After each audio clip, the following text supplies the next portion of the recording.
So I had leftover wonton wrappers and I saw this recipe for wonton churros. They're super easy to make and here's how you make them.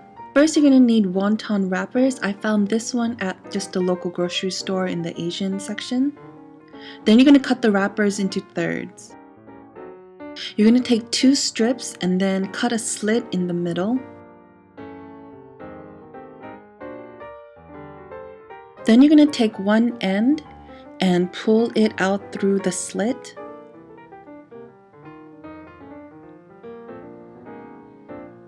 And carefully roll out the middle so that it straightens up. And that's it. You should get this sort of sandal shape.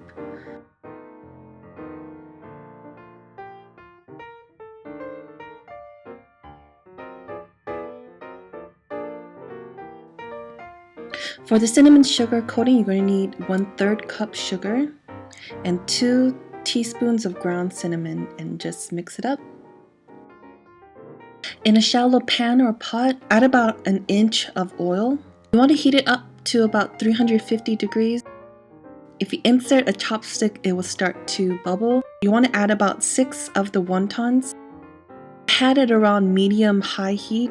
I would have lowered it to medium because it was too hot. They cook up super fast. I would have left it in barely.